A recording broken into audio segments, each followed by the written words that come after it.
Bom, primeiro gostaria de agradecer a presença de todos os participantes que estão nos acompanhando, agradecer especialmente aí Roberto e André e Jacó. Acho que vai ser um momento interessante para a gente discutir um pouco sobre o ambiente dos projetos de infraestrutura no Brasil atual, pegar um pouco de fatos históricos, Brasil atual, um pouco de perspectivas.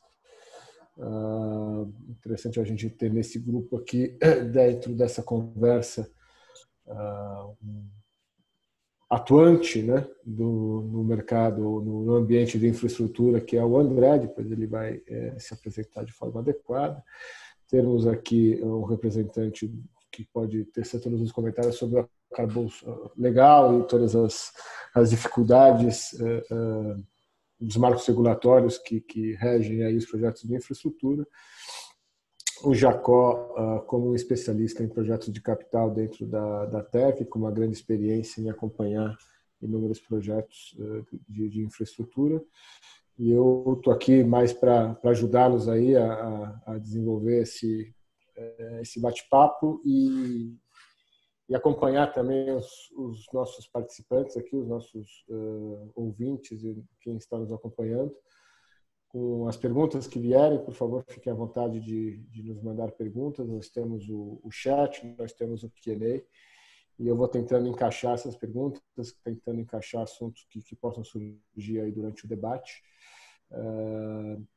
Quando a gente tiver uma folguinha, que acho que o tema é bastante rico. Tá? Gostaria agora de passar até para o Jacó, para ele fazer as devidas introduções aí dos participantes e a gente começar o nosso webinar sobre o assunto. Então, mais uma vez, muito obrigado e espero que todos aproveitem esse tempo aí para esclarecer qualquer dúvida que porventura possam ter. Um abraço, obrigado. Vamos lá. Boa tarde a todos. Agradecer a presença de todos os participantes. Agradecer especialmente novamente o Roberto e o André por poderem participar aqui conosco. A ideia desse webinar é a gente falar um pouco sobre os desafios de um projeto de infraestrutura no Brasil, né? Desde a implementação até a conclusão dele, quais são os principais desafios, quais são os grandes riscos que encontramos nesses projetos e entender um pouco mais de como poder gerir esse projeto sem trazer grandes impactos em custo, em prazo, e mostrar realmente o ambiente no Brasil, como ele e mostrar também os impactos que um projeto de infraestrutura ele traz numa região ou para um estado ou o que quer que seja, dependendo do tamanho desse projeto. Tá? Então, eu gostaria de abrir o microfone aí para a apresentação do André e do Roberto. Então, por favor, eu gostaria que vocês se apresentassem, falassem um pouco sobre a empresa de vocês, um pouco do que é o empreendimento aí mais do André, né? E, por favor, fiquem à vontade. Bom, boa noite, eu sou o André Orsini, sou o CEO do Complexo Andaraguá, né, que é uma plataforma logística que a gente vai construir na cidade de Praia Grande, no litoral de São Paulo, 17 quilômetros do Porto de Santos. Eu estou nesse projeto desde o ano de 2005, lá atrás, quando a gente começou a comprar as áreas para fazer o empreendimento. Eu já falo direto sobre o empreendimento, eu faço a apresentação do Roberto, ou você já quer que eu fale direto?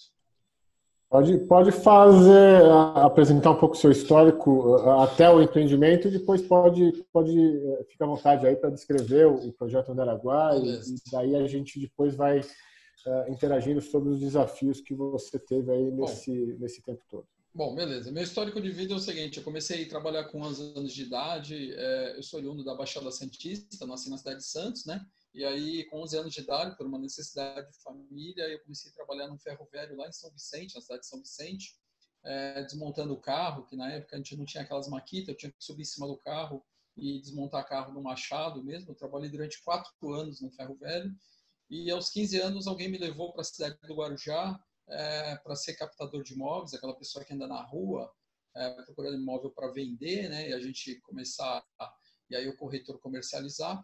E eu fiquei durante 2 anos trabalhando nessa profissão de captador de imóveis e fazendo na época algumas locações, que o Guarujá era uma grande cidade, um balneário, né, de veraneio, e alugando alguns imóveis para temporada. Aos 17 anos, meu pai me emancipou, montei minha primeira empresa e comecei a comercializar imóveis, e minha vontade era de fazer incorporação. Com 25 anos de idade, 8 anos depois, eu já tinha feito 25 prédios na cidade do Guarujá, e saí do Guarujá em 1994. Eu construí 40 prédios, né, alguns empreendimentos grandes lá, e voltei para minha vida em São Paulo para fazer o que na época começava como chamado PAR, Programa de Arrendamento Residencial, que hoje é o atual Minha Casa Minha Vida, e fiz no litoral, na cidade de São Vicente, 840 apartamentos, na cidade de Praia Grande, 2.120, e mais ou menos uns 12 mil na região metropolitana de São Paulo. E aí comecei no ano de 2003, 2004, me dedicar à logística, né, galpões logísticos, e no ano de 2005 comecei esse empreendimento lá do Complexo Andaraguá, lá em Praia Grande, porque foi uma oportunidade na época da gente começar a desenvolver, porque eu não entendia, e ainda não entendo até hoje, portanto 15 anos depois, como é que uma região tão próxima a um porto e não tem uma atividade de produção, né? A mercadoria entra e sai do Porto de Santos e nada se produz na Baixada. Acaba tudo tendo que subir a serra aqui para São Paulo, acaba tudo indo para outros estados e basicamente a Baixada só entra e sai mercadoria, né? Aparentemente isso parece ser um bom negócio, porque a cidade de Santos, o Porto de Santos, ele tem duas margens, a margem esquerda, que é a cidade do Guarujá, e a margem direita, que é a cidade de Santos, e nas duas margens parece que, por ser o maior porto do Brasil, isso dá um resultado positivo para a região, mas é só aparência, porque os portos eles estão cada vez mais automatizados e mecanizados e cada vez menos humanizados, né? O que gera o Porto de Santos, como todo, já teve 17 mil pessoas trabalhando, atualmente tem 3.500, porque os terminais estão cada vez mais mecanizados. Então, quer dizer, a Baixada sofreu um grande retrocesso na atividade econômica da região, do estado de São Paulo e do Brasil, mas o Porto de Santos continua sendo o grande porto do Brasil, né, pela proximidade com São Paulo. E aí, vislumbrando isso no ano de 2005, a gente começou a comprar essas áreas. Hoje nós temos 11 áreas que compreendem lá quase 12 milhões de metros quadrados, né? E comecei a fazer o projeto desde o começo, que foi o plano diretor do município, porque esse complexo Andaraguá está num bairro chamado Andaraguá, que ele é um bairro industrial, e a partir disso a gente começou a fazer os estudos, estudo de demanda, começamos a contratar uma empresa que faz projetos aeronáuticos, fazer o estudo da pista, e em 2007 eu consegui aprovar na ANAC, consegui obter a autorização para que a gente fizesse a pista, né? Não é um aeroporto comercial, porque a gente não pode receber a autorização que eu tenho da ANAC, eu não posso receber passageiros, eu posso fazer aviação geral, que é tudo menos aviação comercial, mas é exatamente o que a gente pretendia, né? A gente não quer ter passageiros no empreendimento, a gente quer ter aviões de cargas, aviões que fazem manutenção, helicópteros, talvez servir um pouco de base para a indústria do petróleo e gás. A gente não queria na época mesmo, porque a Baixada tem a base aérea de Santos, que é um aeroporto antigo, que foi uma base militar e que está sendo passou para a Infraero agora no final do ano, e a Infraero vai começar lá a operar, e ali deve ser um aeroporto de passageiro mesmo. Mas a gente não confronta com eles, eles não confrontam com a gente, porque desde lá de trás, quando eu fiz o estudo, a nossa pista tem 2.600 metros, que é nível do mar, desce qualquer avião, por exemplo, o Antonov desce no Aeroporto Internacional de Cabo Frio, numa pista de 2.600 metros, 45 metros de largura, né? E porque ele está no nível do mar, então o avião precisa de 20% menos pista do que se ele estivesse aqui na cidade de São Paulo. Mas a base aérea de Santos é uma pista de 1.350 metros, quer dizer, é quase igual o Santos Dumont no Rio de Janeiro, então ele nunca vai conseguir receber um avião de carga, que é o que a gente quer. A partir desse momento, a gente entrou na fase mais difícil, que foi mais ou menos o meio do ano de 2007, quando a gente entrou com a parte do licenciamento ambiental. Entramos com o plano de trabalho na CETESB, né? E a CETESB gera um termo de referência, e em cima do termo de referência você contrata a empresa de consultoria para fazer o EIA-RIMA.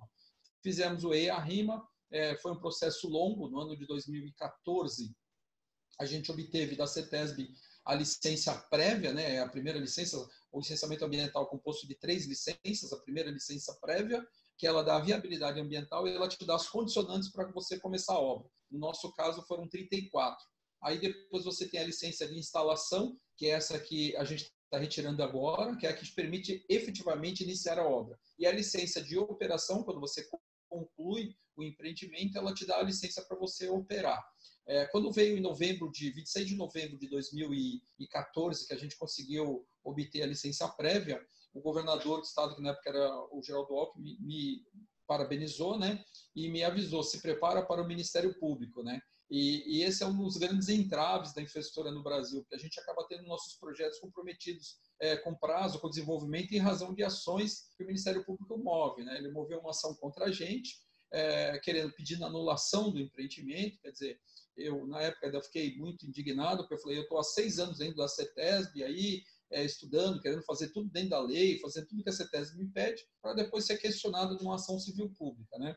E um dos itens lá, que era o item de número 24, desses 34 itens que constam da licença prévia, era porque tinham 48 indígenas se colocaram a 2 quilômetros do nosso terreno no ano de 2013, né? E a CETESB tomou conhecimento e pediu que a gente passasse pela FUNAI. E aí a gente começou, no ano de 2013, um processo dentro da FUNAI. É um processo que demorou 7 anos, porque a FUNAI tem muito pouco recurso, muito pouco equipe técnica para poder tocar esse processo, né? Mas eu aprendi, Roberto, Jacó e Murilo, que o que funciona no Brasil chama umbigo no balcão, né?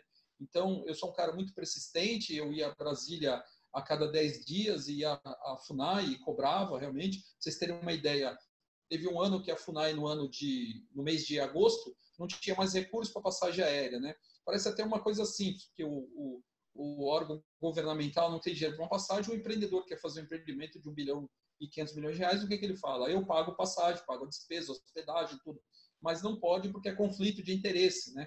Aí o que aconteceu? A gente teve que arrumar com que o governo disponibilizasse a passagem. Isso aí eu tive que, na época, procurar o Palácio do Planalto. Num ato de desespero, fui ao Palácio.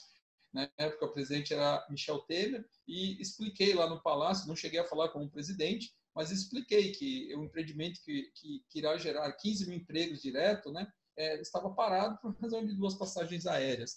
E aí a gente conseguiu fazer com que o trabalho de campo iniciasse com a nossa equipe de antropólogos. Eu passei 3 dias na tribo apresentando os antropólogos, me apresentando para a comunidade, me apresentei para o cacique, né?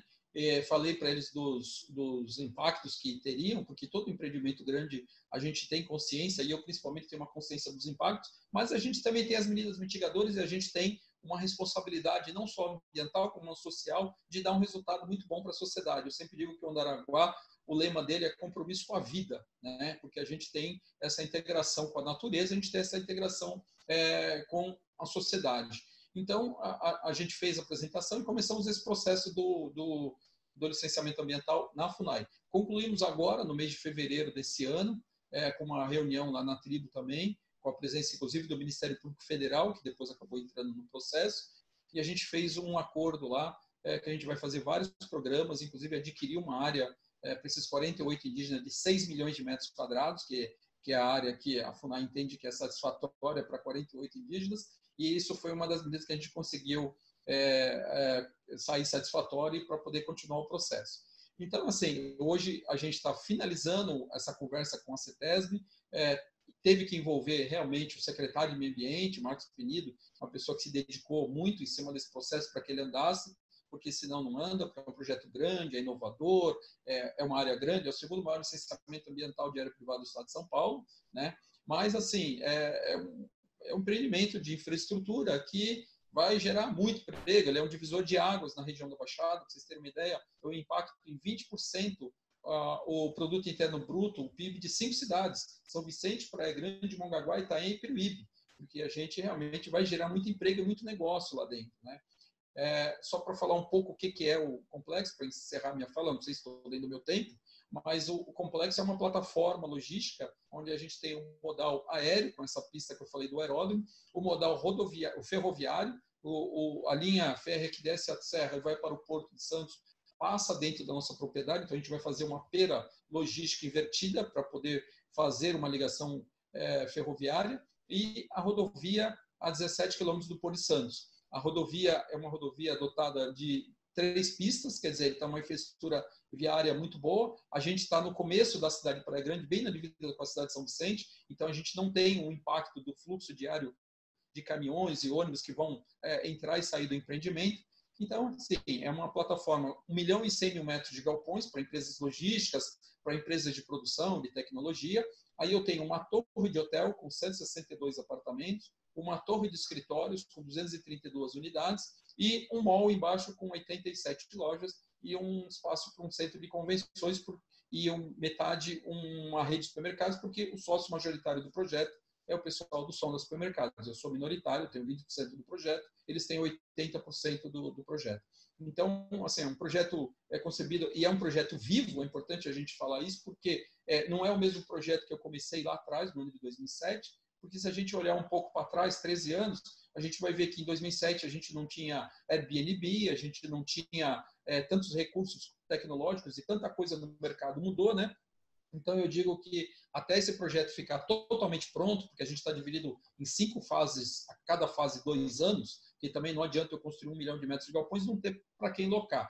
Então, a gente fez um estudo, contratei a KPMG falou, olha, tem demanda para cada 2 anos, 250 mil metros de galpões. Então, a gente dividiu ele em 5 fases, então o período total de implantação vai chegar a 10 anos. Então, assim, a gente sabe que é um projeto vivo, eu sempre digo que isso vai ter uma transformação muito grande do que ele é hoje, o desenho, né?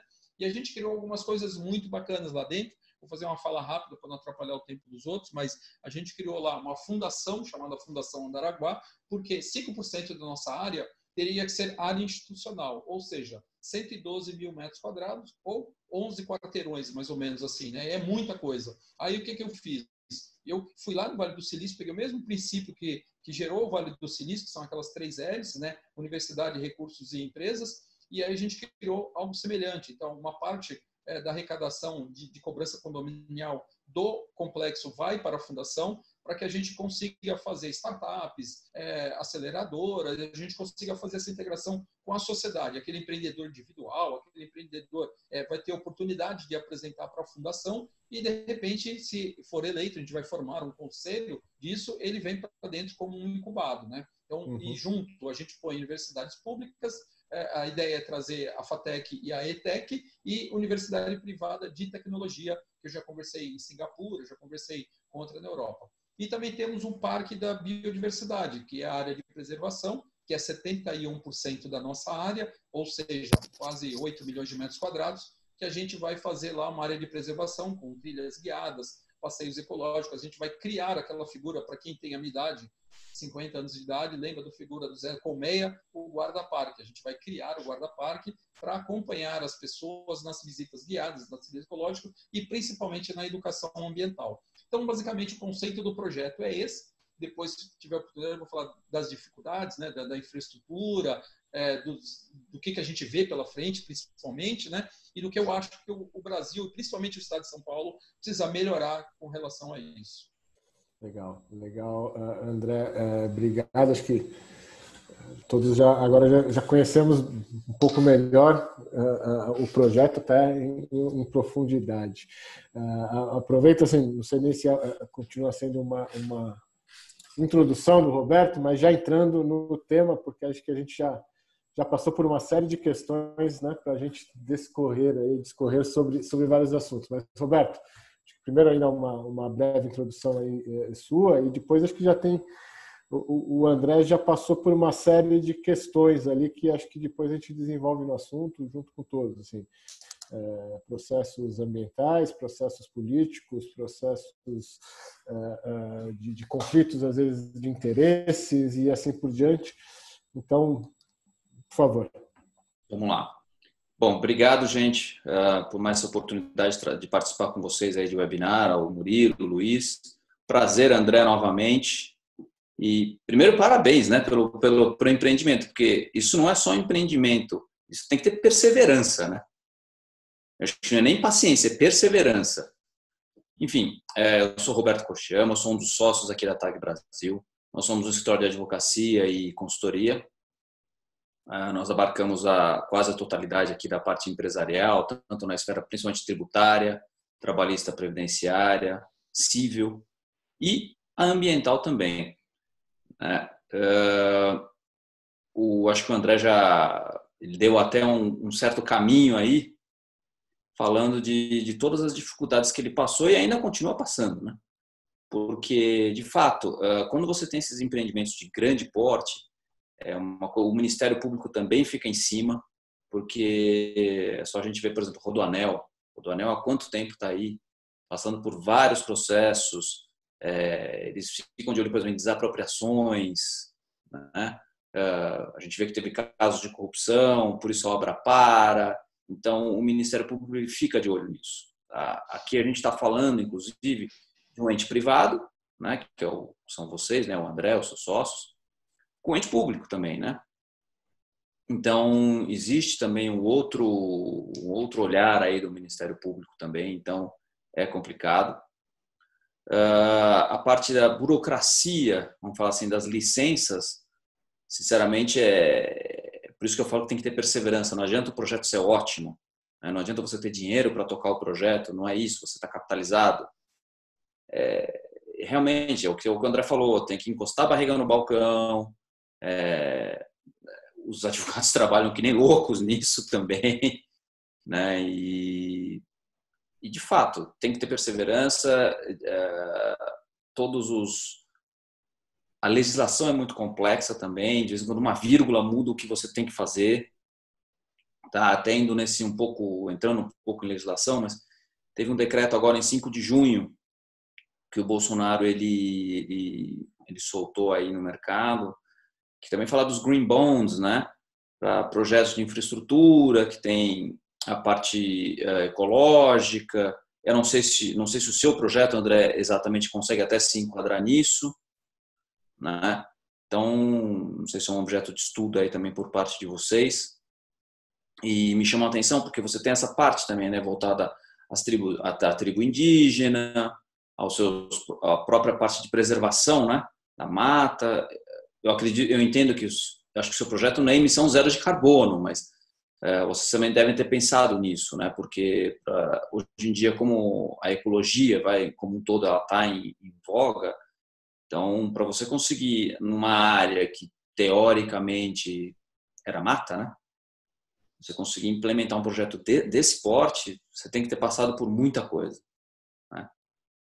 Então, eu fico realmente muito feliz, né, de ver esse tipo de projeto andando, porque o Brasil vem de algumas crises aí econômicas, né, mesmo na época da Dilma, né? A gente, quando finalmente 18, 19 está saindo dessa crise, começando a andar, vem de novo uma Covid, aí não é culpa de ninguém, mas vem de novo uma Covid e paralisou todas as áreas, né? Eu entendo que a sua também, né, André, deve ter sofrido bastante com isso e ainda deve estar sofrendo, né? Enfim, acho que essas são minhas considerações iniciais aí. Vamos bater esse papo aqui para ser bastante produtivo e enriquecedor. Perfeito. Eu vou aproveitar sobre alguns assuntos aí que a gente iniciou aí na live para falar um pouco sobre. Eu queria entender um pouco com o André, um pouco mais detalhado, toda a parte desses desafios iniciais mesmo, né? Então, não só a parte ambiental, não só governo, mas, por exemplo, desenvolvimento do projeto, qual que era a perspectiva de cronograma inicial para concluir esse projeto antes de saber de todos esses percalços no caminho. Eu queria entender um pouco com o André como é que foi esse decorrer pensando no projeto em si, sem pensar muito na parte de burocracia do governo, que isso a gente sabe que existe. Qual é o impacto que isso teve para vocês como investidor? Como é que funcionou essa etapa, por favor, André? Então, Jacó, isso aí é importante pelo seguinte, eu entrei num empreendimento, né, acostumado a fazer empreendimentos, nunca tão grande assim. Eu trouxe um sócio majoritário que, na época, sem qualquer estudo de viabilidade, sem qualquer business plan, acreditou na minha fala, né? Porque eu já tinha um relacionamento com ele de outros projetos que eu tinha feito que foram bem sucedidos. Então, quer dizer, ele embarcou na ideia de um projeto muito grande, basicamente acreditando naquilo que eu falei, né? E para mim foi assim muito satisfatório quando eu consegui trazer a KPMG para fazer a viabilidade econômica, para fazer o nosso acompanhamento do processo, porque me deu um respaldo muito grande e os números bateram certinhos com os números que eu tinha passado há 10 anos atrás, né? Mas, assim, os desafios são todos que você pode imaginar, até conseguir fazer a segurança da área, né? Porque você imagina uma área com 3 quilômetros de frente para a principal rodovia, que as pessoas sabem que vai sair um projeto grande de um aeroporto. Então, eu tive um caso em 2015, teve uma invasão num final de semana, no sábado, 30 pessoas invadiram a nossa área, num pedaço, e cercaram com fita zebrada e sentaram mesmo na mata, fizeram um desmatamento ali, cobriram com lona, e pegaram uns pedaços de árvore, fizeram umas barracas. Na segunda-feira, eu fui avisado no próprio sábado, na segunda-feira, às 9 horas da manhã, nós fizemos uma reunião na Prefeitura de Praia Grande, com o nosso diretor jurídico, e com a Prefeitura, e com a Polícia Militar. Saímos da Prefeitura por volta de meio-dia, fomos ao Fórum da cidade de Praia Grande, o nosso advogado redigiu a petição, nós protocolamos a petição com um pedido de uma liminar para fazer a reintegração desses 30 barracos de lona que existiam lá. E o juiz não deu a liminar. O juiz veio dar sentença 11 meses depois da reintegração de posse. Só que 11 meses depois, eu fiquei 19 dias pessoalmente comandando a reintegração, porque eu queria conhecer todos que estavam lá. E nós tínhamos 1.386 barracos. 1.386 barracos. Mais de 3.500 pessoas, foi uma operação de guerra. Para vocês terem ideia, nós gastamos R$850 mil para fazer isso.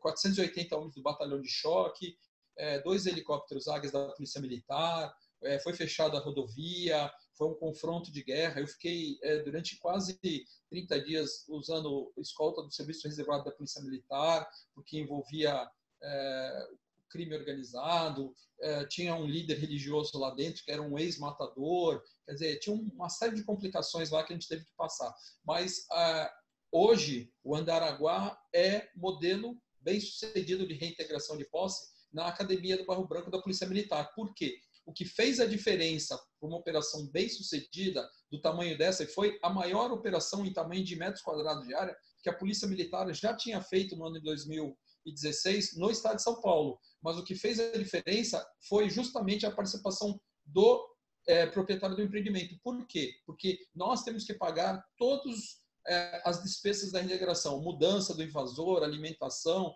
tudo isso a gente teve que pagar. E às vezes quando tem um advogado representando, qualquer despesa fora desse normal, ele acaba tendo que consultar o seu cliente. Aí os caras não concordam, tal. Eu, na hora, decidia, não, vamos aqui, vamos ali, vamos alugar casa para aquele, vamos aquilo. Eu quis ver todos os 1.386 barracos, onde estavam essas pessoas e quem eram essas pessoas, na intenção de que a gente pudesse ajudá-los. E, infelizmente, a gente conseguiu salvar duas famílias. O resto eram tudo invasores profissionais que vieram de outros estados, Santa Catarina, Paraná e da própria região. Então, assim, a gente enfrentou muita coisa, a gente enfrentou, por exemplo, essa comunidade indígena foi colocada por uma opositora do prefeito, por uma pessoa que não queria que o projeto fosse adiante, então colocou os índios, quer dizer, eu começo meu licenciamento no ano de 2008 e em 2013 os indígenas vão para lá e eu não consigo andar com o meu empreendimento, porque 48 indígenas estavam a 2 quilômetros do meu terreno, não é nem dentro da minha propriedade, mas a FUNAI diz na lei que num raio de 10 quilômetros você tem que consultar o órgão ambiental, que é, no caso, a FUNAI, que faz o licenciamento ambiental de terras indígenas, né? Então, assim, a gente, basicamente, o meu pessoal de consultoria ambiental falava para mim o seguinte, que o teu licenciamento é muito semelhante ao licenciamento de uma hidrelétrica, porque a gente passou por tudo ali, entendeu? A gente não teve nada que pudesse ajudar. Fora os problemas burocráticos, né, já tradicionais, de processo não andar, eu fui expulso uma vez da FUNAI, fui colocado por segurança para fora, porque o acompanhamento do processo era só via e-mail e eu não me conformava com isso, então eu ia a Brasília, proibiram a minha entrada, mas só que a FUNAI em Brasília é no mesmo prédio da ANAC e da SAC, então eu subia pela ANAC e pela SAC e descia de escada até a FUNAI para poder falar com o técnico, para saber por que não estava andando, né? E uma vez fui solicitado a segurança para me retirar de lá. Então, quer dizer, a gente passa por todos os problemas. Tem que ter muita determinação, muita resiliência, muita vontade de empreender, né? E aí, se a gente colocar, por exemplo, uma conta financeira disso, não vai fechar, entendeu? Porque se você pega o que a gente gastou na área, o que a gente gastou 57 milhões de reais de projeto, e você coloca a atualização monetária do dinheiro, você vai dizer assim, pô, não vale empreender no Brasil, né? Mas quando você pega a área adquirida e traz para valores atuais, eu acabei de fazer uma avaliação da área agora no mês de março pela KPMG, aí você vê que a valorização imobiliária com esse trabalho que tem que ser feito é muito grande. Mas, assim, se eu tivesse comprado 10 terrenos da Avenida Paulista, hoje eu teria 10 prédios prontos já operando, né? Agora, quando você faz uma obra de infraestrutura e depois você acaba aprendendo que obra de infraestrutura ela demora mais ou menos em torno de 10 anos entre licenciamento ambiental, aprovações. Então, por isso que eu digo que o Brasil engatinha e anda muito mal, porque a gente não consegue fazer obra de infraestrutura em menos tempo, entre fazer projetos, aprovações, licenciamentos ambientais, audiências públicas, ações judiciais, quer dizer, então, eu acho que o Brasil deveria ter um plano macro de desenvolvimento de infraestrutura e, entrando no governo ou saindo do governo, a gente deveria seguir aquele plano, porque é muito extenso e é muito penoso, né? É que eu sou muito convicto do que eu estava fazendo, e eu sempre falava e falo nas minhas falas o seguinte: eu estou dentro da lei, eu não tenho nada errado, não tenho nada fora da lei. Então, quem está dentro da lei tem que persistir. E eu acredito muito. E também teve uma coisa que me entusiasmou demais, que foi a maneira com que a cidade de Praia Grande me recebeu e recebeu esse projeto. Então, hoje eu sempre digo... Até desculpa te cortar, que tem duas perguntas, acho que que apareceram aqui, que vão bem em linha, só para emendar uma na outra, tá? E emendar nos seus argumentos. Uma, a gente está falando de muitas mudanças ou entraves que você teve no projeto devido a problemas burocráticos ou problemas de órgãos reguladores, etc. Então, a primeira pergunta é: o que você teve que mudar no projeto por melhorias técnicas mesmo do projeto? Ou seja, um projeto mais bem apurado, que a gente sabe que um projeto de infraestrutura, um projeto desse tamanho, é normal você ter revisões e adequações e melhorias, implementos de outras situações, outras questões. Então, a primeira, assim, o quanto isso também impactou em tirar o projeto lá de 2005 de um modelo que nasceu até o projeto que temos hoje. E a segunda também, já aproveitando, é em relação... Você estava entrando nessa questão da parte de socioambiental. Você, na sua fala inicial, você comentou sobre o impacto no PIB, né? E você estava começando exatamente agora a falar do engajamento da população da região. Como isso, além de te motivar a seguir em frente, continuar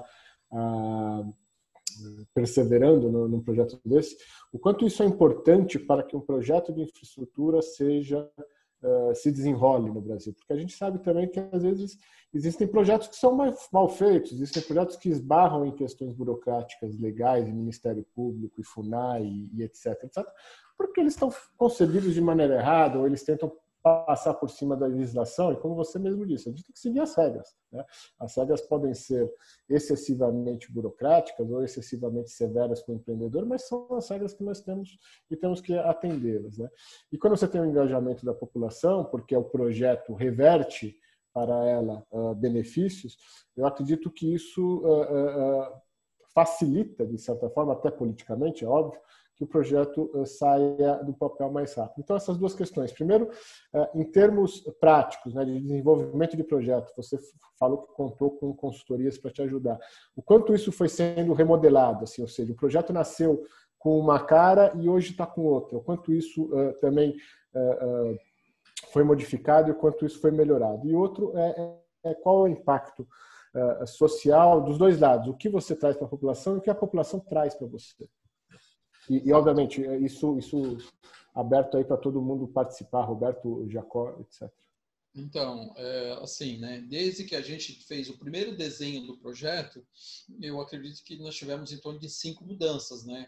Se a gente levar a 15 anos atrás, a gente não falava em energia com placa fotovoltaica, né? Hoje, todo o empreendimento, ele está dotado de placa fotovoltaica no telhado, que vai gerar 80 megas de energia. O empreendimento consome 40 e eu tenho um excedente de 40. Por exemplo, a gente não falava em galpão com estrutura metálica. Hoje eu tenho galpões com estrutura metálica. Quer dizer, teve uma série de adequações, até, por exemplo, o tamanho de galpão, resistência de piso de solo. Quer dizer, tem toda uma adequação que o mercado vem sofrendo, que num prazo aí de 15 anos, entre você fazer um projeto e colocar esse projeto de pé e começar a construir, ele tem essas mudanças tendenciais de mercado mesmo, né? Então, o que eu me lembro, assim, desde aquele desenho inicial, que o primeiro desenho eu fiz à mão, né? E depois a gente foi começando a criar. Mas, assim, eu digo que são mudanças satisfatórias, porque, por exemplo, esse negócio de criar a Fundação Andaraguá, o Parque da Biodiversidade, a nossa ligação com a ONU, com as questões ambientais, lá dos 17 princípios ecologicamente corretos. São tudo coisas que vieram enriquecendo, mas que vieram mudando o projeto e que vieram trazendo modelos atuais, né? Então, assim, e eu digo, né, não vai ser a última, porque a gente vai ter que se adaptar. E com relação à segunda pergunta, da questão do engajamento com a população e tal, isso é fundamental. A gente tem que envolver a população para que a população entenda que aquilo ali pode ser o que vai transformar a vida dela, mas ela tem que fazer a sua parte. Eu já cheguei a fazer, eu faço muitas, e às vezes até as pessoas falam, o Andaraguá fala muito porque tem alguma ligação política. Nós não temos ligação política nenhuma, né? Não somos apartidários. O que a gente tem é uma relação muito próxima com a comunidade. Então, eu já cheguei a fazer apresentações que tinham 200 e poucas pessoas, e eu chegava lá todo mundo de braço cruzado, feio, me olhando feio, né? Tipo assim, pô, esse cara quer botar avião aqui no meu bairro, esse cara quer isso. E aí, o que eu fiz? Nesse dia que eu cheguei lá, especificamente ali no bairro de Samambaia, que é bem ao lado do empreendimento, quando eu vi que estava todo mundo de cara feia me olhando, e no fundo, assim, acho que tinha lugar para mais 100 pessoas sentadas, o resto estava todo mundo em pé, eu pedi para inverter. Eu fui lá para o fundo, onde as pessoas estavam de pé, e eu falei, eu vou falar aqui junto com vocês, para vocês sentirem. E aí comecei a contar um pouco da minha história, né? Eu falei para eles assim, vocês acham que eu estou aqui hoje, tal, bem arrumadinho, bonitinho, tal, porque eu nasci assim? Eu falei, não, eu não nasci assim. Eu fui trabalhar lá, eu comecei assim, assim, assim. E você tem essa oportunidade, entendeu? Porque você vai ter essa oportunidade no Andaraguá, você vai ter a oportunidade de se qualificar, você vai ter a oportunidade do simples operário da construção civil, trabalhar durante o dia e se graduar à noite, para que depois a empresa que se instale no empreendimento aproveite essa mão de obra. Então, é essa transformação que a gente tenta passar, é essa transformação que eu coloco. E uma outra coisa que eu sempre coloco para a comunidade é o seguinte, vocês nunca viram um dono de empreendimento estar presente e estar o primeiro colocado. Vou te dar um exemplo. Quando nós tivemos um problema de invasão, tivemos um dia que a minha equipe de segurança, por um problema lá que aconteceu, eles cercaram o nosso carro, queriam pôr fogo, não sei o quê, foi uma viatura da Polícia Militar e levou os nossos seguranças presos para a delegacia. Eles me ligaram, eu saí daqui de São Paulo, fui lá para Praia Grande e fui na delegacia e falei para o delegado, olha, se a minha equipe vai ficar presa, eu tenho que ficar preso junto, porque eles cumprem a ordem minha, né? Eles estão ali para defender a nossa propriedade, eles não estão brincando, eles têm família, eles têm vida. Então, quer dizer, esse engajamento com a sociedade, esse engajamento com a sua equipe é importante, por quê? Porque isso gera aquele compromisso de fazer dar certo. Entendeu? Logicamente que muita gente fala, desde a época que eu comecei, eu lembro a primeira pessoa que me falou, isso não vai dar certo. Foi uma pessoa dentro da prefeitura de Praia Grande. Eu tive pessoas que me falaram assim, isso nunca vai sair do papel, esquece isso, larga isso. Isso é o que eu mais escutei na minha vida durante esse tempo. Mas a sociedade como massa, ela se envolveu com o empreendimento. Por quê? Quando ela percebe que ela faz parte daquilo ali, que ela pode ter oportunidade. E quando eu fiz audiência pública, eu falava para eles assim, olha, você talvez não seja um beneficiado, mas os seus filhos com certeza serão. Os seus netos vão ter uma perspectiva de vida diferente. Por quê? Quando você pega uma cidade que vive, uma cidade de Praia Grande, que tem uma projeção de ter 770 mil moradores em 10 anos, hoje, uma população fixa de 347 mil e uma população flutuante de 600 mil pessoas fora do verão, essas pessoas vivem basicamente de comércio e serviço, né? Então, chega uma hora que não tem tanto serviço nem tanto comércio assim, que consiga empregar toda essa população. E as pessoas acabam fazendo o quê? Indo embora da sua região. Então, eu falo assim, olha, talvez você hoje, que esteja numa faixa etária aí, em torno de 50, 60 anos de idade, pode dizer o seguinte, isso aqui não vai mudar nada na minha vida, mas com certeza vai mudar a vida do teu filho. Então, é importante, assim, ter uma figura, e eu sempre digo para as pessoas, eu sou a linha de frente, eu sou o cara que eu tirei a invasão e eu sou o cara que fala com o governador e já falei com o presidente da República. Então, quer dizer, é importante o empreendimento ter uma figura, ter uma pessoa. E essa pessoa tem que ser acessível. Sim. Eu sou acessível, eu respondo 250 mensagens por dia, porque eu não deixo. Até o cara que marca a água da Sabesp me manda o WhatsApp e eu respondo. Às vezes um simples bom dia, e eu respondo bom dia, tal. Então, quer dizer, é importante criar uma identificação do empreendimento com a comunidade. Mas nem sempre isso acontece, né?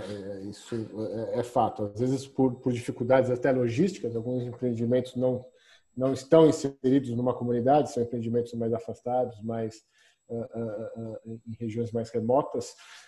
Aí eu volto a pergunta para o Jacó e para o Roberto também, indo nessa linha. Como o André falou, e obviamente falou dos lados de melhorias nos projetos, mas muitas vezes um projeto nasce errado tecnicamente, ou financeiramente, ou legalmente, né? E num mundo como o nosso, num país como o nosso, onde você tem uma legislação muito detalhista, vamos usar talvez essa palavra, como que fazer um projeto de infraestrutura, e a gente sabe que isso não é uma verdade absoluta, mas como fazer um projeto de infraestrutura nascer o mais dentro de uma realidade legal, financeira e técnica possível? Existe essa possibilidade, ou os projetos de infraestrutura são assim, eles vão sendo adaptados e vão sendo costurados e emendados com o tempo? Eu queria jogar isso para o Roberto e para o Jacó. Olha, isso é uma pergunta muito legal que eu não sei responder, viu? É por isso que eu estou pedindo para os consultores aqui. O que acontece? O André sabe muito bem disso, assim como nós. Toda vez que você tem uma mudança de governo, principalmente em nível federal, na verdade todos, o Brasil sempre tenta desconstruir o que o outro fez, né? Então, se você pegar as legislações ambientais, elas têm alguns marcos aí importantes, 2011, 2016, até de projeto de infraestrutura, principalmente 2011, 2016, e agora também com o Bolsonaro. Ou seja, um faz uma legislação, aí o outro quer deixar o nome dele bonito, desfaz o que o outro fez, muda tudo, ou muda alguns artigos que inviabilizam o seu projeto, ou tornam o seu projeto muito mais difícil e muito mais custoso. Ou seja, o André também ele teve que se adaptar a isso, eu entendo, e também toda a parte moderna, vamos dizer, de modernização, né? Porque é o que eu falei, a ecologia está na moda. Então, a energia fotovoltaica, é o que o André falou, quando ele começou ele nem pensava nisso, mas beleza, agora já tem. Ou seja, você está, aquela parte que eu falei de emissão de carbono zero, tudo bem, um aeroporto nunca é carbono zero, mas toda essa parte que você fez, energia fotovoltaica, preservação da tribo, fundação, trilhas, tudo isso conta também, tá? O André falou muito bem disso agora também, falando da proximidade com a comunidade, do relacionamento como pessoa jurídica até com a própria prefeitura e com o Estado de São Paulo, né? Prefeitura da Praia Grande, Estado de São Paulo também. E isso também cresce o olho do Ministério Público, porque fala, tem corrupção, não tem, está pagando, enfim.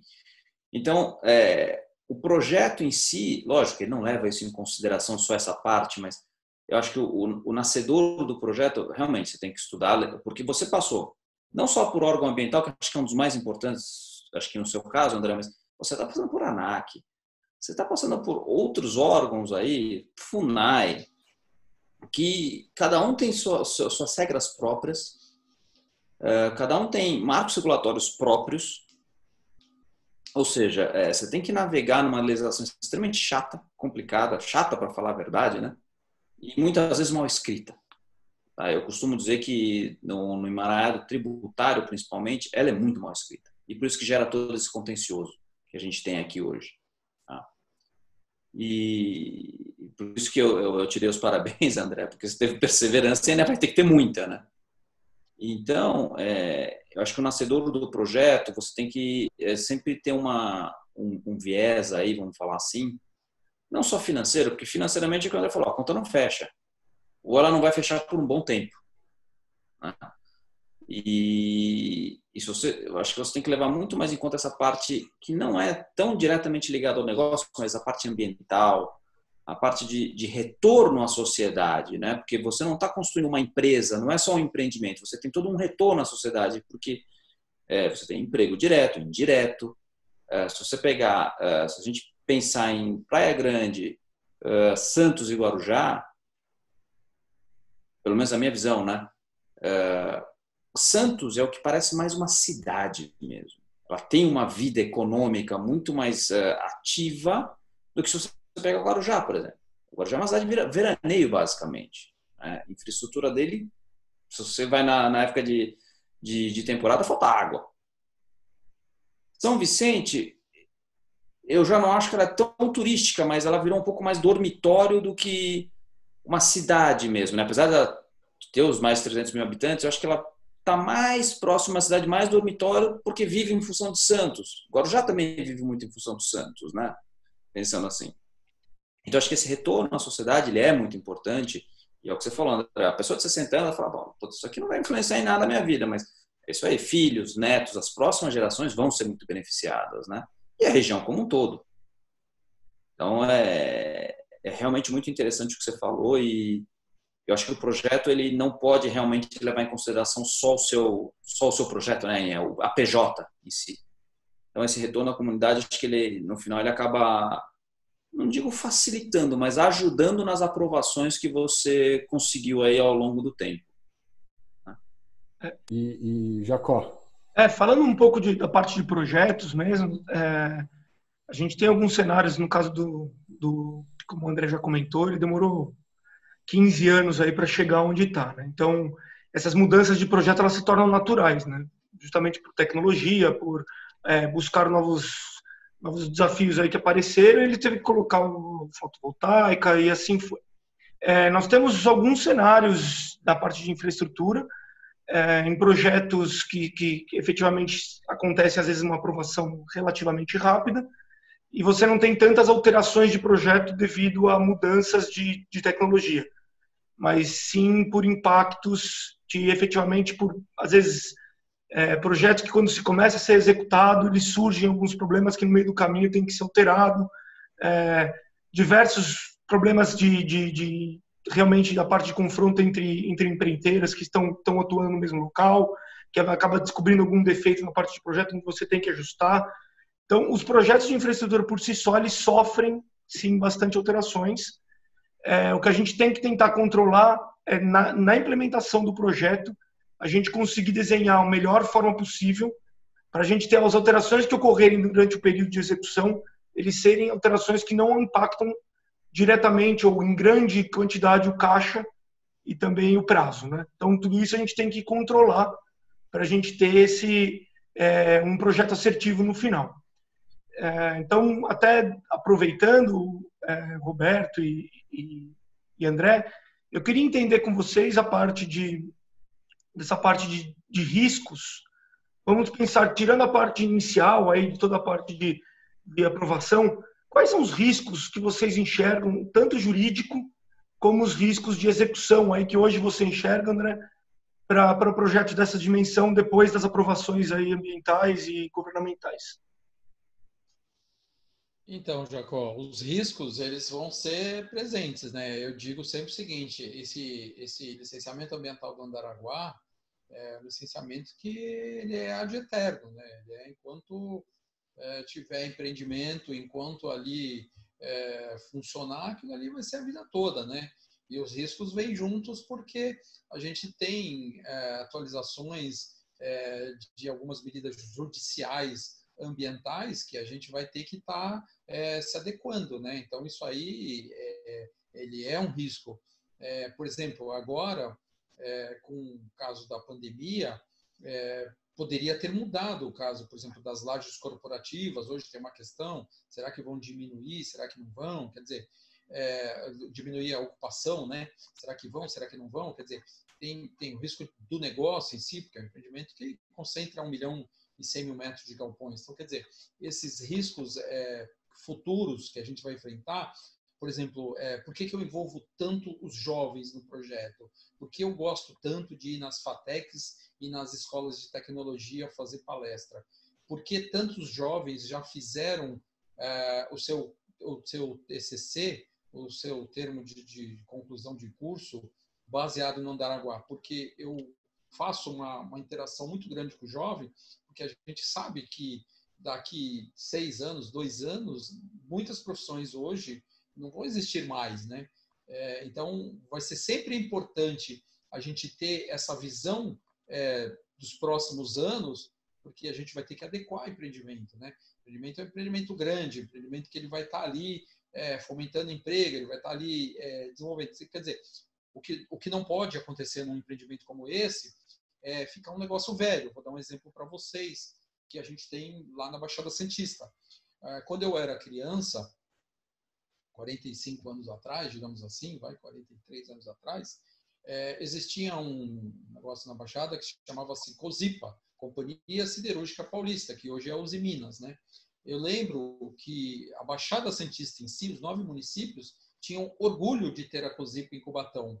Por quê? Porque a gente tinha em cada esquina, criaram até a figura do cosipano. O que era o cosipano? Era o funcionário da COSIPA. E eles usavam um uniforme bege, todos sempre muito bem arrumados, todos muito bem penteados, tal. Ficavam esperando o ônibus Breda para levá-los para a COSIPA, né? E o que aconteceu hoje? A COSIPA virou Usiminas. A Usiminas, de 11.000 funcionários, hoje tem 2.000. Arriscado mandar 900 embora. E hoje, aquilo é um elefante branco. Ocupa uma área muito grande, defasada. Só que, o que aconteceu ali? Foi uma fusão de uma sociedade com japoneses e argentinos, que não se entendem, tá? E o mercado foi mudando e eles concentraram uma única finalidade de produção lá dentro, que é o aço. Agora, quando na verdade, se aquilo fosse um empreendimento vivo, se ele tivesse visto essas mudanças que eu digo que é tão importante estarem presentes na vida do empreendimento, eles teriam observado que a Usiminas, ela é um Andaraguá sem aeroporto, só que ela tem um porto, ela tem 5 berços de atracação. Então, aquilo tem um potencial logístico excepcional, só que nada foi feito, né? E eu até conversando com o prefeito de Cubatão e conversando com a Patrícia Heller, secretária de Desenvolvimento Econômico do Estado, e converso com o secretário Meireles, eu tenho feito muitas conversas com o governo do Estado, eu falei assim, alguém vai ter que agir em cima daquilo. Como eu digo agir? O prefeito vai ter que chamar aos Minas e falar, olha, eu tenho que gerar um projeto ali, entendeu? Porque aquilo tem um potencial, já tem um licenciamento ambiental, já tem uma ocupação, quer dizer, ele tem um potencial de negócio, mas não acompanhou a modernização. O que eles fizeram? Foram diminuindo os tornos em razão os fornos, né? Desculpa, fornos em razão de produção em Ipatinga, em Minas, tal. E aí acabou aquilo ali virando uma coisa que hoje é um problema para a Baixada. Então, assim, se tivesse acompanhado essa mudança tecnológica e a mudança de formação e a mudança do mercado em si, talvez aquilo ali não tivesse perdido tanto dinheiro e ter denegrido a imagem de que no passado foi um grande polo gerador de empregos. Então, assim, essa é a minha preocupação, estar sempre tentando estar um passo à frente, mas isso, por exemplo, eu hoje com 51 anos de idade, uso tecnologia, mas eu digo para você que eu tenho um filho de 21 que dá baile, né? Porque ele nasceu com um telefone celular, né?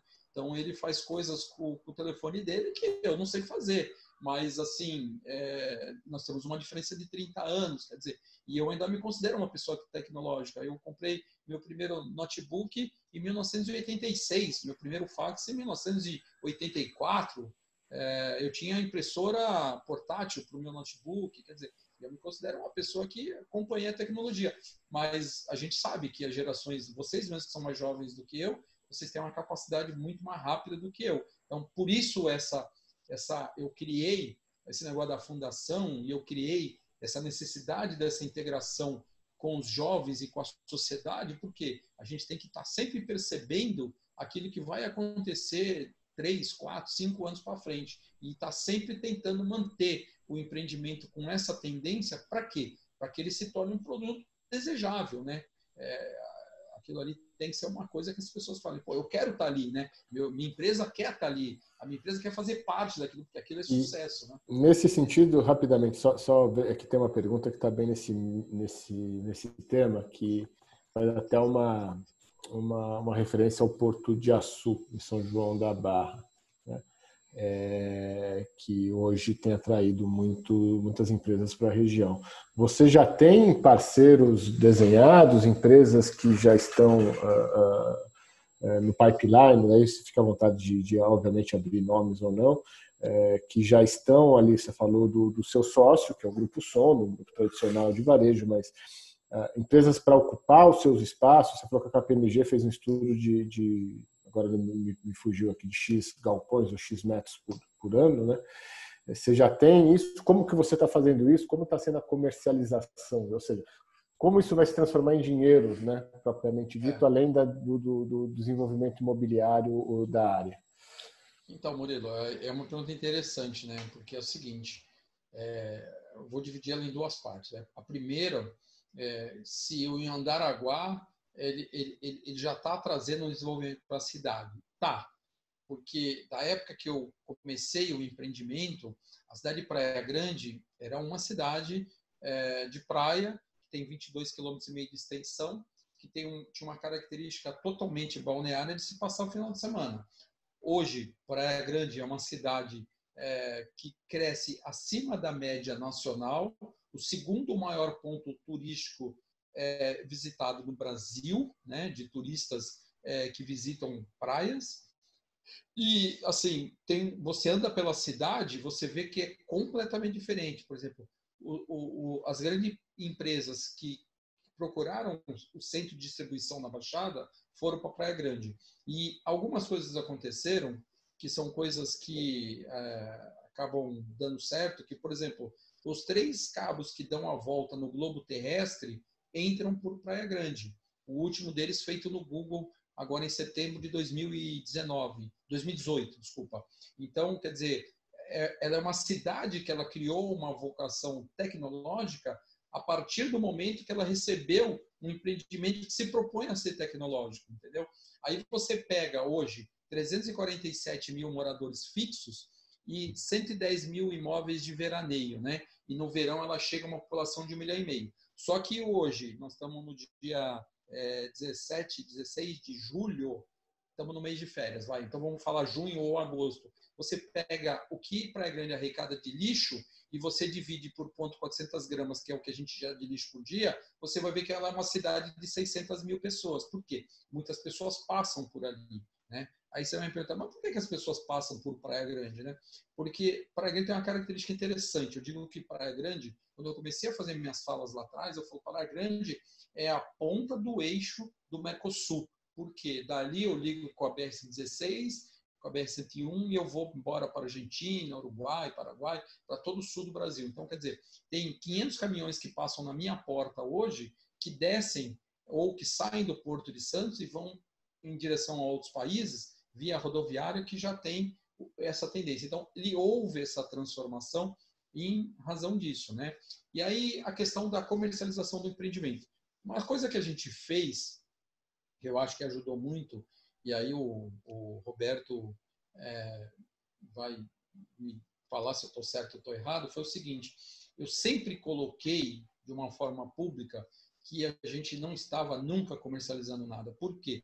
Para evitar que o Ministério Público falasse assim, eles já estão comercializando uma coisa que eles não sabem nem se vai dar certo. Então, eu sempre tomei esse cuidado de dizer o seguinte: a gente só vai começar a alocar galpão a partir do momento que a gente tiver com o empreendimento em construção, entendeu? Então, o que a gente vai fazer? A gente vai fazer a supressão de vegetação, terraplanagem, infraestrutura, começar a levantar galpão. Na hora que eu estiver começando a levantar galpão, que eu sei, olha, dia 4 de julho de 2021, eu estou te entregando a chave, aí eu começo a fazer a alocação disso. Eu não tenho receio nenhum com relação à alocação. Por quê? Porque eu recebo visita e recebo muitos, assim, de empresas querendo ir para aquela região. Por quê? Empreendimento que nem esse, que você vai ter, o condomínio logístico, com a resistência de piso, com o pé direito, com toda a infraestrutura, não tem na Baixada. Então, quer dizer, tem uma série de empresas que se interessam em ir para lá e não tem empreendimento semelhante, não tem concorrente. Foi até difícil a gente fazer uma avaliação de preço de locação de metro quadrado, porque não tinha parâmetro. Mas, assim, uma coisa que eu fui muito cauteloso, e nesse ponto, o Ide Sonda, que é meu sócio, é uma pessoa com 77 anos de idade, pessoa muito simples, é caminhoneiro, mas ele tem o pé muito no chão, né? Ele falou para mim, a gente não vai comercializar nada enquanto a gente não vai pegar dinheiro de ninguém, nem contrato, enquanto a gente não tiver certeza que a gente está botando tijolo, que a gente vai tal dia, tal hora, entregar a chave pronta na mão das pessoas.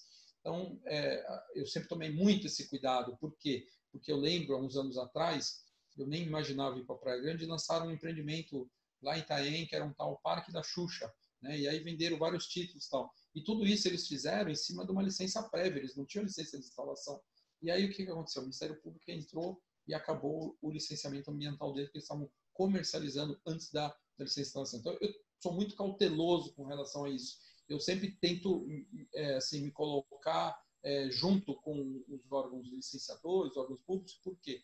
Porque eu sei que é um empreendimento diferenciado, muito grande, e que ele gera realmente, a gente tem um impacto ambiental e a gente vai mitigar. Eu já plantei 2.300 árvores na cidade de Praia Grande, sem começar o empreendimento, e a minha ideia é transformar a cidade de Praia Grande em uma das cidades mais arborizadas do Brasil.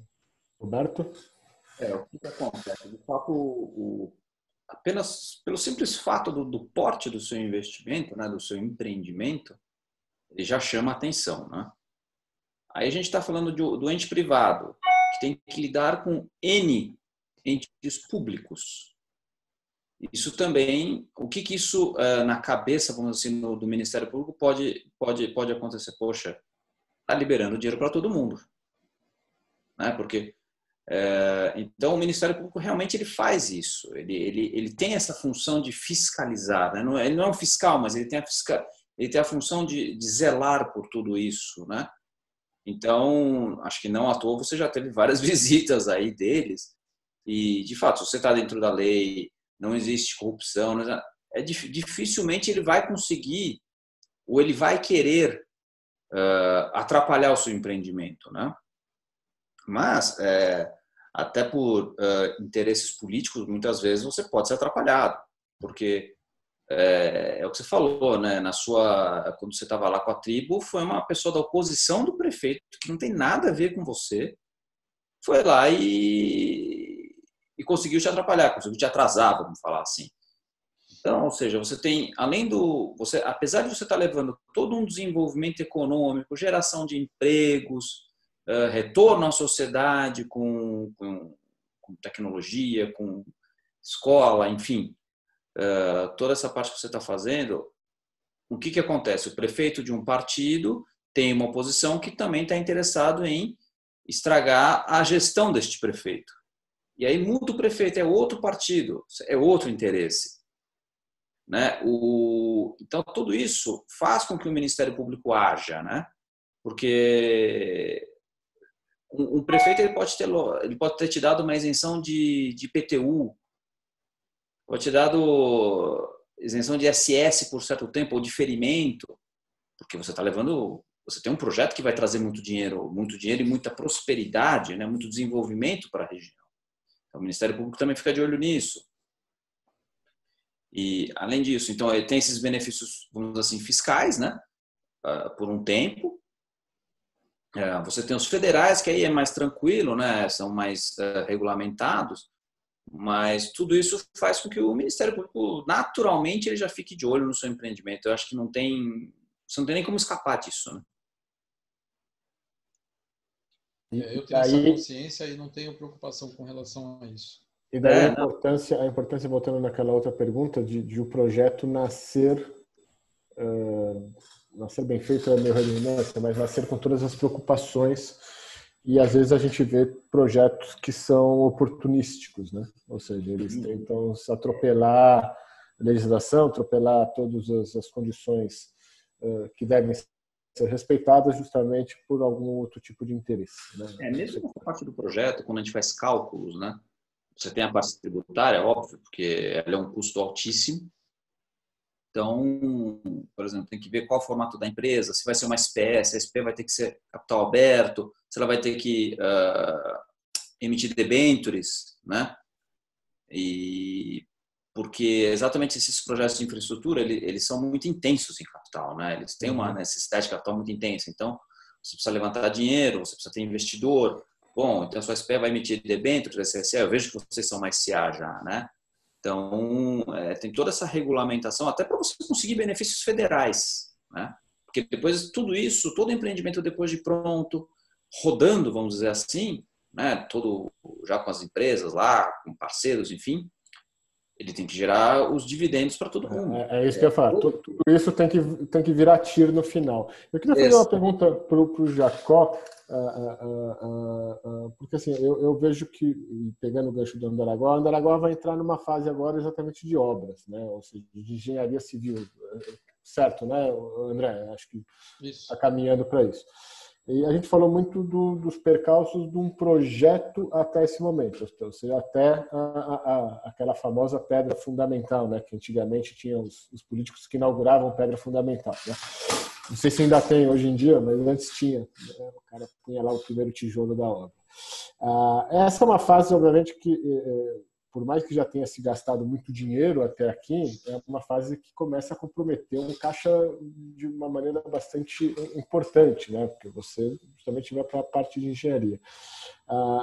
E daí, para o Jacó, para todos também, mas direcionando primeiramente para o Jacó, como mitigar possíveis estouros de caixa ou estouros de custos aí dentro de um projeto dessa magnitude, né?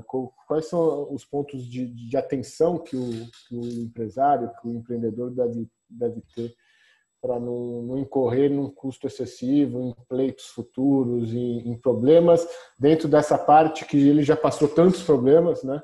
E começa agora o problema de engenharia. Perfeito. Com relação à gestão, né, a gente tem que... Essa parte de gestão da obra ela é muito, muito complexa, né? Então, problemas de dia a dia, todas essas coisas que acontecem na obra, elas realmente, às vezes, tiram a nossa atenção do que é o foco principal, que é quando a gente começou a estruturar o projeto, né? Então, às vezes, as coisas do dia a dia acabam te desviando o foco e essas coisas principais vão passando aí por cima de tudo e na hora que você vai ver tem um grande problema acumulado. Mas a ideia, para você estruturar um projeto dessa magnitude, é justamente você ter muito bem desenhado uma estrutura desse projeto, a IAP, né? Onde você desenha bem detalhadamente cada atividade, qual é a empresa que vai atuar. Entendo que serão diversas as construtoras que vão atuar simultânea nesse projeto. Nós vamos ter terraplanagem que às vezes é feita com a construção que é com outros, e assim vai. A parte de aeroporto, às vezes, é uma empresa técnica para a parte de pistas. Então, você tem uma sinergia muito grande entre construtoras, né, que vão estar atuando juntos. Então, tudo isso ele tem que ser muito bem estruturado e muito bem desenhado para a gente não ter nenhum tipo de impacto que possa incorrer aí entre uma empreiteria e outra, ou inclusive por atraso de entrega de material. A gente tem que desenhar um mapa de risco completo, desde o risco pequeno até o maior risco possível, para a gente enxergar onde a gente tem que atuar, para não impactar em caminho crítico de projeto, que impacte em atraso de obra como um todo, custo financeiro diretamente ligado com relação à liberação de entrada de pessoas para trabalhar, toda essa parte que pode gerar pleito, né? Então, a gente tem que ter bastante atenção nessa sinergia e bastante atenção na parte documental, que seria a parte contratual. Um contrato muito bem desenhado, não só juridicamente, mas também tecnicamente, ele traz bastante segurança para o dia a dia, principalmente para a gente conseguir monitorar parte de avanço físico, qual é o impacto que cada atividade tem em termos de produtividade.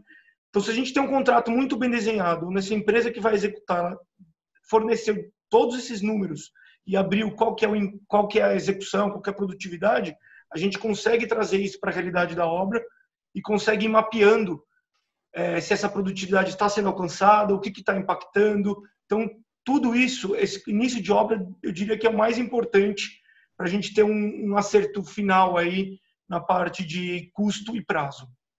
Então, acho que seria basicamente isso, para a gente desenhar essa parte inicial.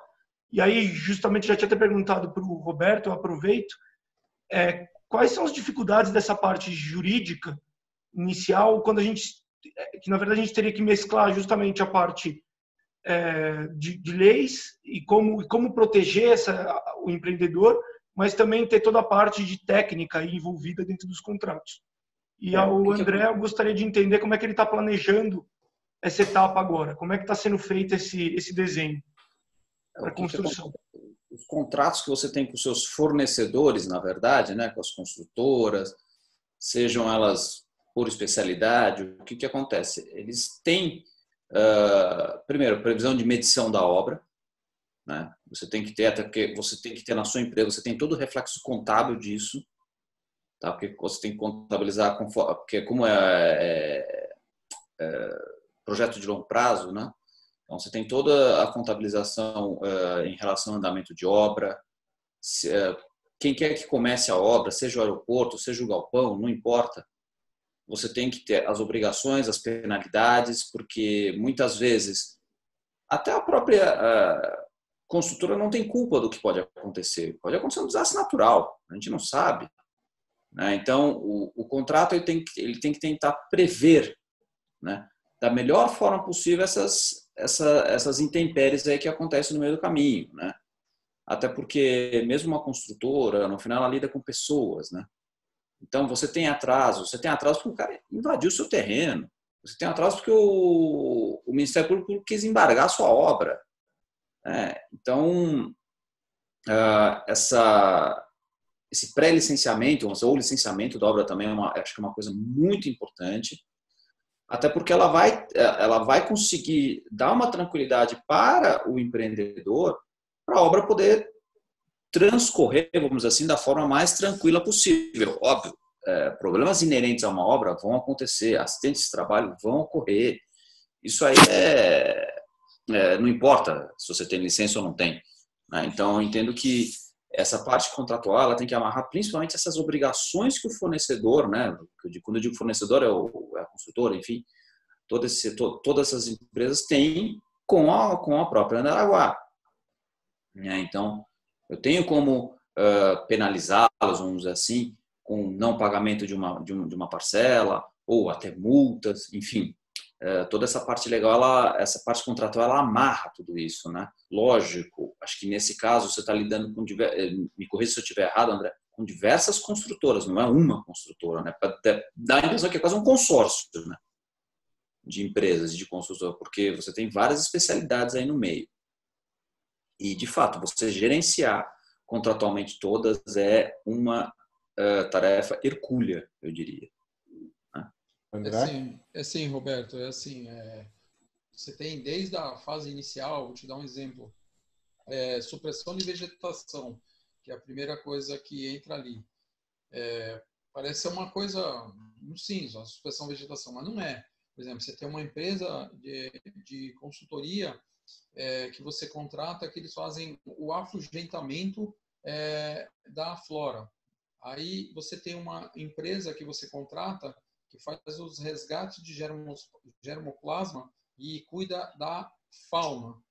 Aí você tem uma empresa que vai fazer o corte da vegetação. Aí você tem uma outra equipe que vai fazer a retirada. Aí você tem que fazer o enhaleiramento dessa madeira que vai ser retirada. Então, quer dizer, uma simples coisa de que a supressão da vegetação, você já começa a juntar aí 10, 12 atividades diferentes. Aí você entra com uma equipe que tem que ter os veterinários para fiscalizar se esses animais aí da fauna estão sofrendo algum tipo de ferimento.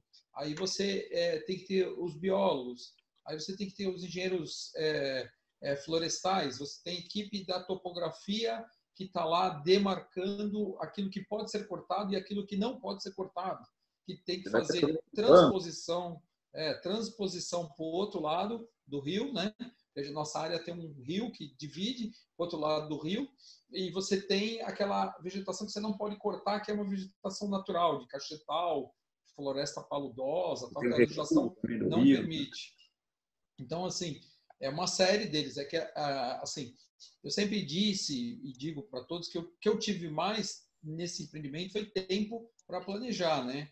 Então, assim, eu trabalho efetivamente todos os dias nos últimos 15 anos para fazer o Andaraguá ficar bem estruturado. Então, a gente tem um sistema de gestão que começa com uma simples apresentação de uma consultora que quer fazer uma obra, ela já começa a receber no termo de confidencialidade, nosso compliance, quer dizer, ela vai ter que se adequar a tudo aquilo que eu estou dizendo para ela que é o que eu planejei, né? Exatamente. Aí entra um fator assim que eu comecei a perceber o seguinte: aquilo que é para um empreendimento desse tamanho chega a orçamentos a ser 60% ou 70% mais caros do que se você estivesse fazendo um empreendimento normal. Porque quando você fala assim, é um aeroporto, pronto, já é o dobro do preço. É uma obra, já é 3 vezes o preço. Então, ao mesmo momento que você começa a vir essas coisas assim, você começa a ficar preocupado. Por quê? Porque você que tem experiência, você sabe que não custa aquilo, né? E aí, o que acontece? As pessoas acabam te colocando dificuldades que, às vezes, você tem o desconhecimento.